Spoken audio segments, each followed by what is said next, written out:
Hello guys, welcome back to the channel. Today it's going to be a slightly different video, not a pack opening as we have done so far, but I'm going to talk about what it's like to start a Yu-Gi-Oh collection in 2023. Or what is it like to get back into Yu-Gi-Oh? So we've done pack openings of all the 25th anniversary packs, which have been recently released, and I'm sure that this product has brought many people, like myself, back into Yu-Gi-Oh! Now, everyone has opened up at least some of these packs as kids, and the nostalgia hits hard. Or maybe you never got a chance to open up these packs back in the day, but with this latest release, you can now open up some of the first Yu-Gi-Oh! Cards, ever made and get to live that experience. It was, not gonna lie, it was actually a genius move on Konami's part. I mean, I know the 25th anniversary has received criticism from some people, but it was genius. Konami is making a lot of moolah, making a lot of money. Anyway, so the title is a little misleading because I got back into Yu-Gi-Oh! In 2022, not 2023. So about a year ago. But I wasn't making videos back then about it, so here we are. But this binder is kind of what I, wanted to show you guys today. My first ever binder, which I started putting together. And now I know, there's a trend on YouTube of showing off expensive Yu-Gi-Oh! Collections and calling it, my $1,000 binder or $5,000 binder. And don't get me wrong, that is interesting. And spoiler alert, I will be making a video like that soon as well. But today, this is something different. This is about just me getting back into Yu-Gi-Oh! After around 15 years. So no crazy expensive cards or anything here. And maybe that's a good thing. And maybe, people need to see that everyone isn't willing to pay a fortune on Yu-Gi-Oh! But maybe they want to, have a little collection as a small token to their childhood. So enough talking. Let's get right into this binder. First off, these are kind of the sets, which are the pack sets, I don't know what you want to call it, that kind of got me back into Yu-Gi-Oh! Now, around 2020 and 2021, I know COVID had struck. I'm sure it affected, many of you, affected the whole world. So around that time, Pokemon cards started to take off, like insanely take off. And as a result, so did Yu-Gi-Oh! Cards. And I'm sure, like many of you guys, I had videos pop up in my YouTube feed, my social media, about Pokemon cards and Yu-Gi-Oh! Cards pack openings. And, by just watching those, I was like, you know what? All right. I want to open up some of these cards too. So naturally, as someone who hadn't been in touch with Yu-Gi-Oh! For many years, I discovered these packs or sets which offered that nostalgia, which the 25th anniversary collection is currently doing. Because this was something I was familiar with. As someone who hasn't been in touch with Yu-Gi-Oh! Or someone who hasn't opened up Yu-Gi-Oh! Or even looked at Yu-Gi-Oh! In the past 15 years, this kind of provided that gateway. When I see Joey and Pegasus, or Mai and Kaiba, or Yugi and Bakura, I know that, oh, hey, I know them. I know their cards, Toon cards, Red Eyes cards, Harpy Lady cards, and so on. You get the idea. So for that reason, Legendary Duelist Season 1, 2, and 3 is some of the first sets I ever opened up, which is why they're in this binder at the very beginning, to kind of showcase that this is that binder, which got me back into Yu-Gi-Oh! And along with that, Ghosts from the Past 1, as well as Ghosts from the Past 2. As many of you know, these sets offered, the chase cards in these sets were the ghost rare versions of some of the iconic monsters from the OG Yu-Gi-Oh! So naturally, I opened up these packs as well. So this binder, moving along, has some of the cards I got from these sets, as well as some singles that I went out and specifically bought, which you guys will kind of see later as we go on, progress through the binder. So here, these are kind of, I started off by organizing them by character. So as you can see, all these here are all the Toon cards. The Toon Dark Magician Girl, Red Eyes, Blue Eyes, Buster Blader, Summon Skull. Classic Toon cards. Toon World, the new Toon World, or the reprint, the OG Toon World art, at least. Again, none of these cards are worth anything crazy expensive. It's just, again, just a collection. So all the classic Pegasus cards right here. Again, just more Pegasus cards going through. Relinquished Fusion, Toon Table of Contents. Some are new, some are old. And then from about to this point is Pegasus, and then from here, clearly this is my Valentine, you know, with all the Harpy Lady, Harpy's Pet Dragon Fearsome Fire Blast. I believe this is from Legendary Duel Season 3. Then another one, Cyber Harpy Lady, Pet Baby Dragon, Harpy Lady Sisters from Legendary Duelist Season 2. Moving along, just more, all of Mai's cards, as you see. Some of the classics from back in the anime. I mean, you guys remember Elegant Egotist, Cyber Shield, you know, Phoenix Formation, Hysteric Sign. I mean, of course, Feather Duster. How can you forget Feather Duster? Even up till here, this is mine. Then from here, this is kind of Bakura's cards. You know, Bakura's, iconic, I guess, monster was Dark Necrofear. They came out with Curse Necrofear. Later on, Dark Sanctuary. Use this in the Battle City. So it's just some classic Bakura cards. Of course, I had to get all the entire set final for his, what do you call it? The Sentence of Doom.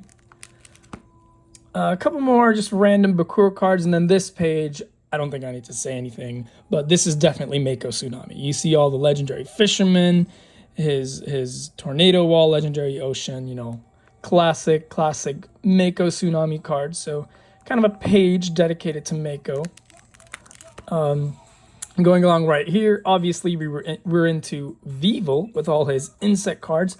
Insect Queen and Great Moth being his iconic cards. And then last three here, Rex Raptor. Again, nothing too crazy, nothing of too much value.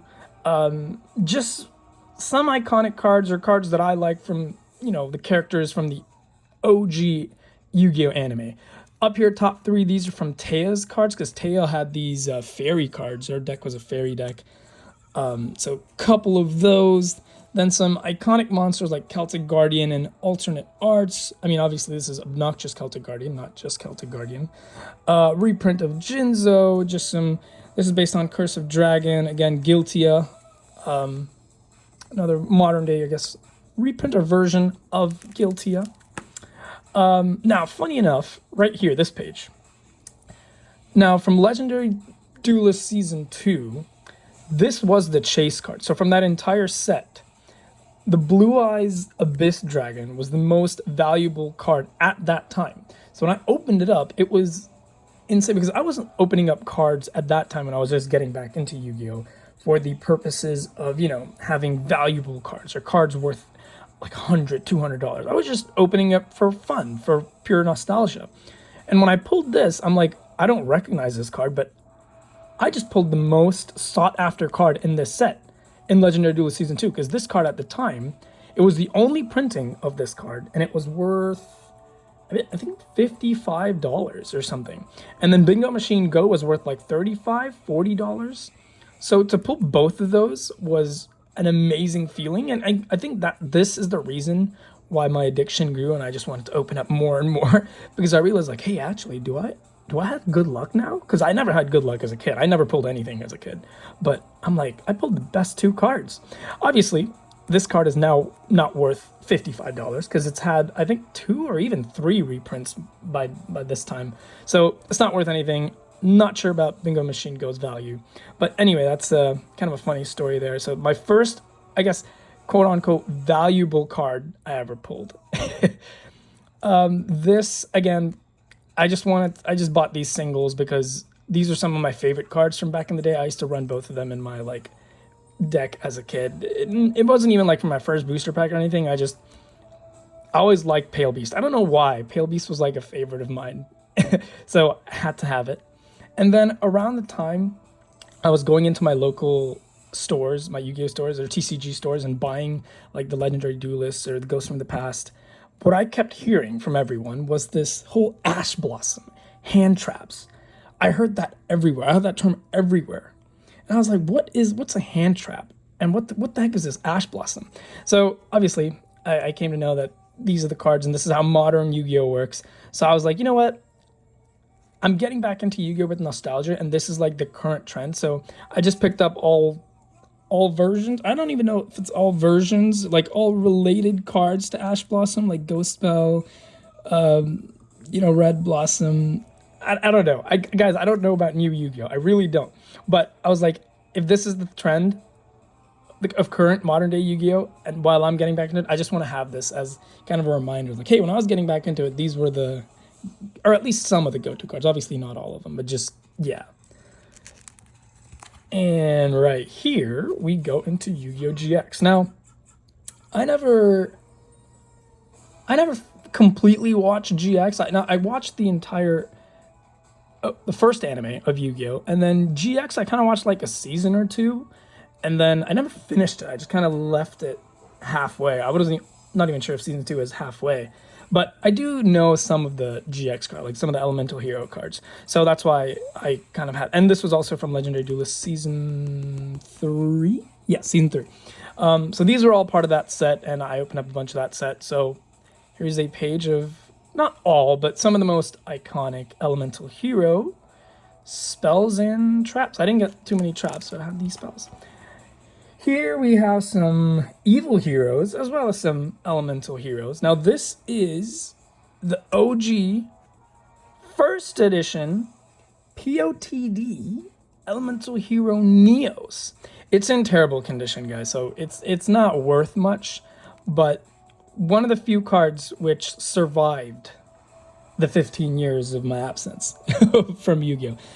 I don't know, I think I found this when I was cleaning up my closet or something. But anyway, some more Elemental Hero cards. There's a new Alternate Art of Neos, Spirit of Neos, and then some classic Elemental Heroes. We're talking Sparkman, Burstinatrix, what is it? Flash, Wildheart, Wingman, Avion, Bubbleman, Bladeage, Clayman. Oh my god, just some classic Elemental Hero cards. And then obviously I had to go out and get my boy Kuriboh's, because as you know, Kuriboh was a very iconic monster. I think it was also the monster which Yugi handed to Jaden in the first episode of GX. I don't think it was actually a Kuriboh. I think it was a winged Kuriboh, which he hands Jaden. So I had to get all the versions of Kuriboh, I guess to call it. But Kuriboh, Kuribe, Bobby Bay. Of course, 3 more. Here's the one, winged Kuriboh. That's what Yugi gives Jaden. And then from this part, the binder kind of changes in that these aren't really from those sets that I opened, but more some of my favorite monsters, which I just went out and collected all the cards associated with that favorite monster, or purely just lore that I looked up about that monster. So we're starting off with Gaia the Fierce Knight. Again, this is from Starter Deck Yugi, another one of my cards I found. Not first edition, but again, not in good condition at all. It's been heavily played. I'm pretty sure it also has a yep, it has two huge creases, because again, this is, he has actually fought, guys. He has actually fought battles. He has seen some great days. Anyway, so yeah, all the Gaia cards, Fierce Knight, Lord Gaia, Fierce Knight Origin. So all the Gaia cards that I could get my hands on. Some spell cards here as well. And then the last card here you see is Gearfried the Iron Knight. So Gaia, I don't know if there's lore, but Gearfried was, again, one of my favorite monsters from back in the day. So I looked up some of the lore behind Gearfried, because I didn't know this until very recently, that Yu-Gi-Oh cards, if you look at it carefully, you'll see some of the same monsters repeating in other cards, and there's kind of like this whole backstory, and sometimes these backstories are pretty interesting. So for for Gearfried, the Iron Knight, the story was that there was this mighty swordmaster, a legendary warrior, and he was worried about his own power and that he couldn't control it. So he restrained himself in armor, in the iron armor, which he became known as Gearfried the Iron Knight. The So the iron armor also gave him the power of the red eyes, which is why there's also Gearfried the Red Eyes Iron Knight. The reason I don't have him in here is because I actually have him in one of my decks, because I decided to build a deck and duel with some of my friends. So I have Gearfried the Red Eyes Iron Knight, but he is in my deck, unfortunately, so he's not in the binder. Anyway, one day he broke through that armor as well, as the armor wasn't enough to contain his power, as his power was so great. All right, stick with me, hear me out. So Gearfried learned about this other warrior who had learned to control fire. So he traveled and decided to meet that warrior, known as Evocator Chevalier. He tells Gearfried about a phoenix whose feather could help transform Gearfried's power, and he could learn to control it. So the brave Gearfried decides to go to the phoenix, and this is where the phoenix is a sacred phoenix of Nepenthes, and he gets a feather of that phoenix and becomes engulfed by the flames of the phoenix, and then right here he becomes engulfed by the flames and then becomes known as Phoenix Gearfried. After learning to harness this power, he becomes known as the Light Ray Gearfried. And then, however, as you know, a phoenix is said to be immortal because it dies and then it rises from its ashes. So when that happens to Gearfried, eventually that happens to him as well, and he rises from his ashes and he becomes known as Immortal Phoenix Gearfried. So it's just a cool little story in a sequence of cards, and I was like, I gotta have all these cards, because as Gearfried was one of my favorite monsters growing up, I just thought it'd be cool to have all his cards and kind of his lore. Similarly, we have Buster Blader, another one of my favorite monsters, because believe it or not, I had a warrior deck back in the day. As you've seen so far, all my favorite monsters have been warriors. I love dragons now, but back then it was just warriors. So Buster Blader had to be in my decks. As everyone knows, he gets those 500 attack points for every dragon monster in that your opponent controls or is in their graveyard. So I dug into Buster Blader, and again, even Buster Blader, he was a fearsome warrior who was known to slay dragons. He used the dragons he defeated to create armor for himself as his trophies, and became known as Buster Blader, the Destruction Swordsman. One day, when he was battling against a deadly dragon and he kills it, he stumbles across an innocent baby dragon. And Buster Blader, instead of killing this dragon, decides to keep it with him, as he just couldn't bring himself to kill an innocent child. So as the baby dragon, we'll call it, grows up, it becomes known as Buster Whelp and starts to aid Buster Blader, in his battles. It continues to go stronger and stronger with every dragon and every dragon they slay and every battle they fight. Eventually, and you can see here, he starts off with a light attribute, and then it kind of switches to dark. So it grows stronger, and as it goes stronger, it becomes consumed by darkness, and eventually becomes completely engulfed in that darkness and becomes Buster Dragon. Now, obviously, Buster Blader realizes his young companion has become the very thing he once fought and killed, because Buster Dragon stops listening to Buster Blader and eventually turns on Buster Blader. They have a huge fight, and Buster Blader slays his beloved friend. As the dragon is taking its last breath, Buster Blader kind of reminisces about everything they've been through and just can't let his old buddy die. So he decides to merge his spirit with Buster Dragon in a last-ditch effort to save his friend. Fused with his spirit, that's what he does right here. Fused with his spirit, he kind of becomes... He infuses the spirit into his armor, so as you can see, his armor becomes half dark and half light. And he becomes known as the Dragon Destroyer Champion. Quite ironic. you know, it kind of makes you think, was Buster Blader kind of responsible for turning that innocent creature into something filled with darkness? Or was this a lesson that Buster Blader had to learn for going around and killing all those dragons?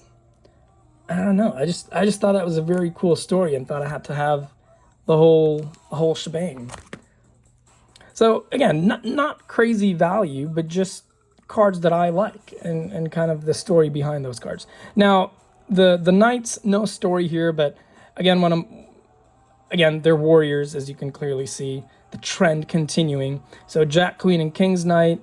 You have, you know, Joker's Knight, Imperial Bower, all the...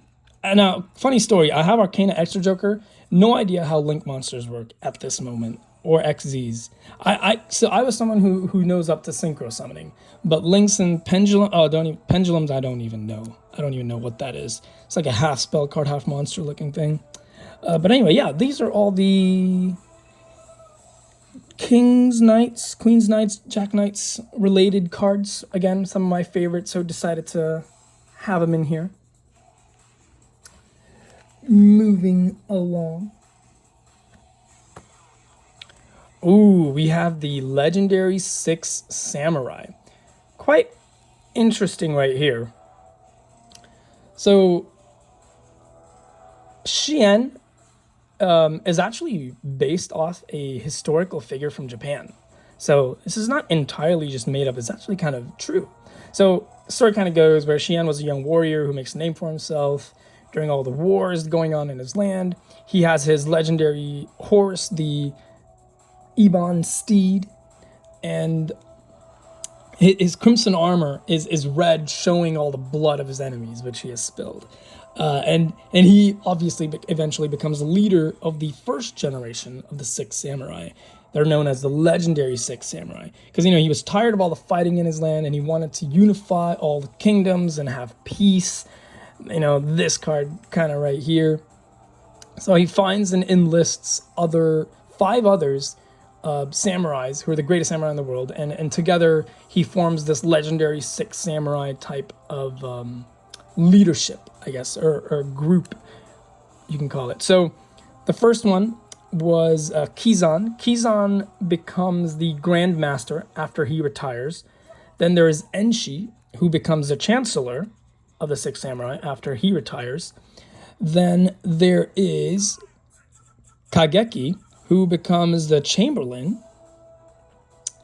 After that, we have Mizuho, the only woman who becomes the hand of the 6 Samurai after she's done fighting.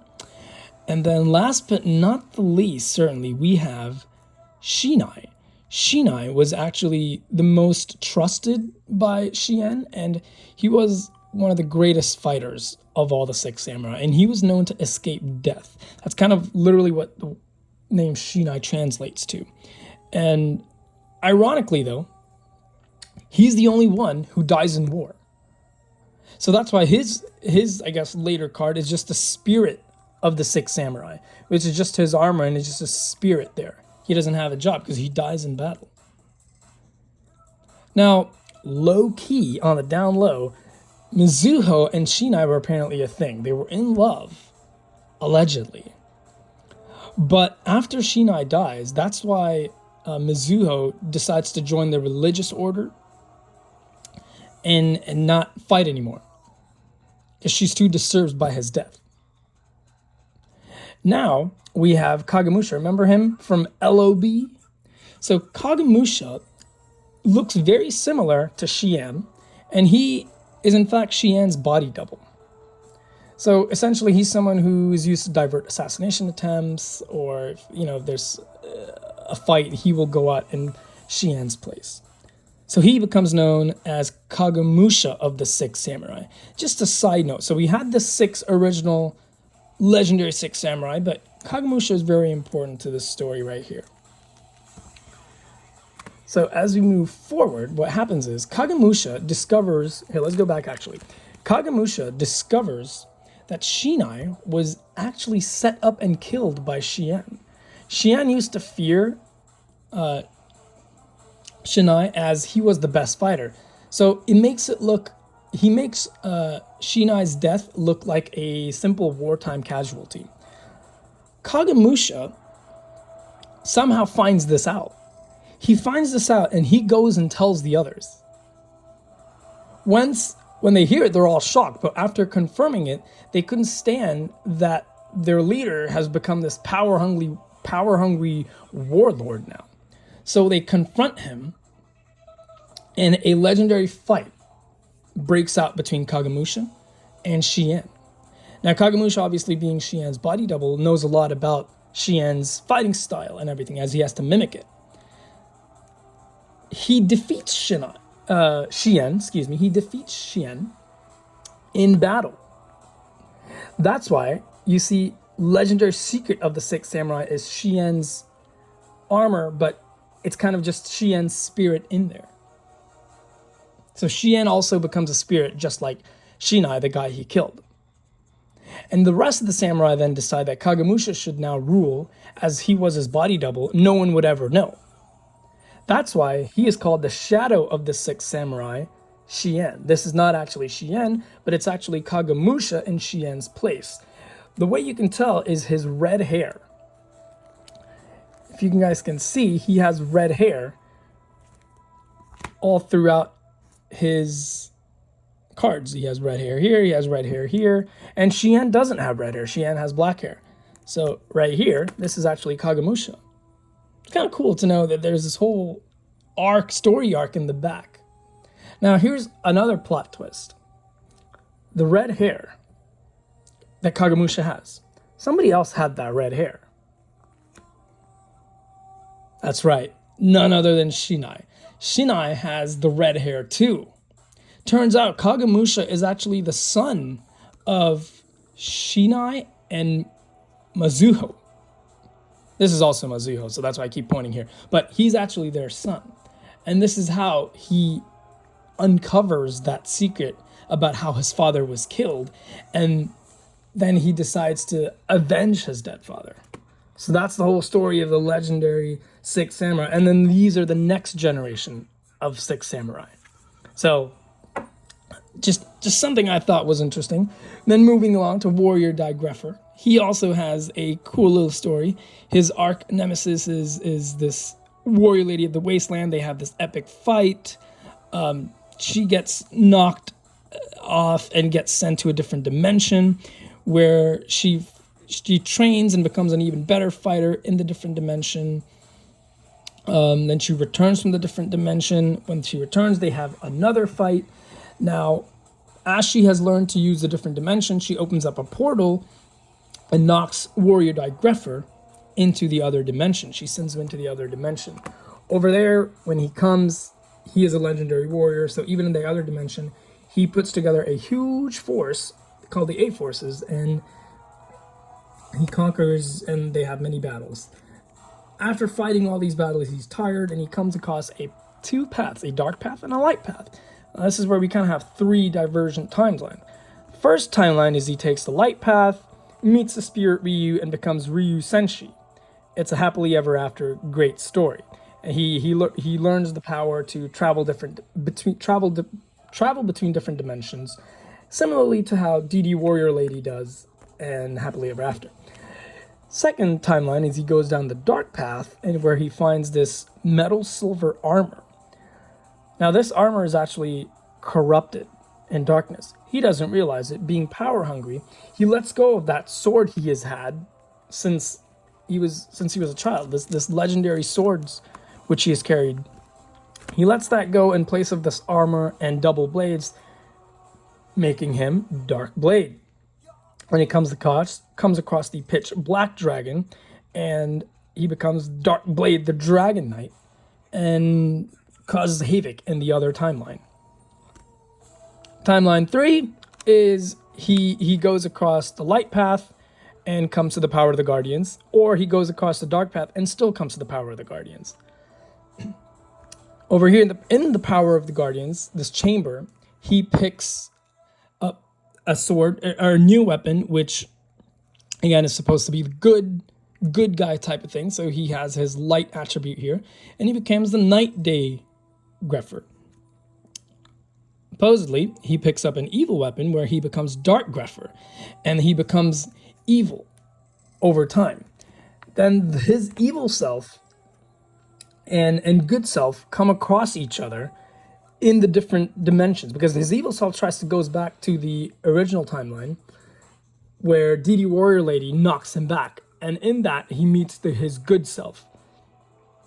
They have a fight, and we don't know who wins, but we stop seeing any more light ray Grepher cards, or the light versions of Grepher, but we do see the dark version getting stronger and stronger. So make of that what you will. There's 3 timelines, whichever ending you prefer, you can think of. But that's kind of cool how they have this whole complex storyline, you know, behind just this basic vanilla 4-starred monster. So I had to collect all that.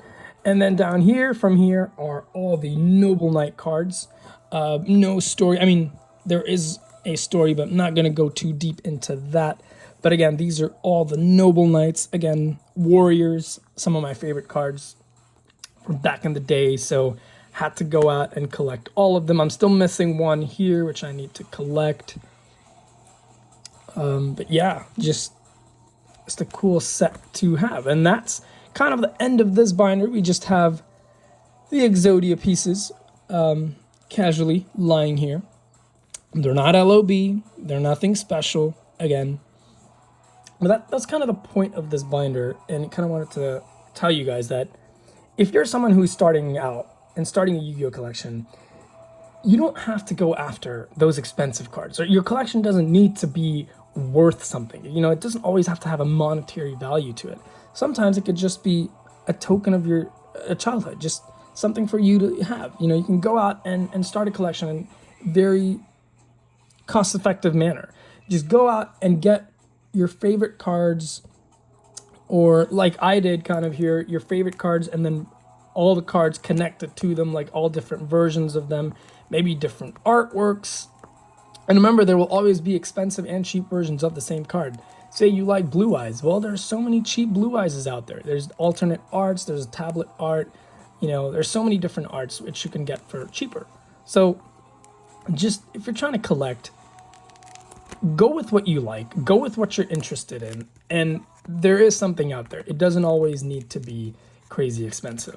Now, remember guys, if you did like this video, please subscribe, leave a like, and a comment. Remember, we're still doing the giveaway.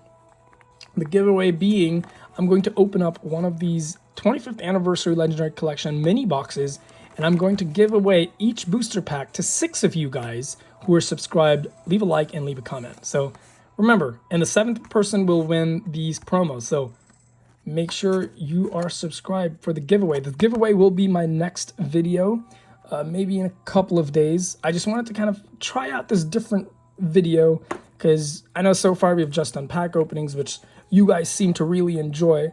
But I kind of wanted to just show you my first ever collection, or first ever Yu-Gi-Oh collection after kind of getting back into Yu-Gi-Oh. So let me know what you guys think about this, or do you just want to see pack openings? And yeah, so it was kind of just fun to do this video, something different. But yeah, next video is going to be the giveaway. So I'm going to open this up on video and send it out to 7 of you lucky guys or gals. So that's it for me. See you guys.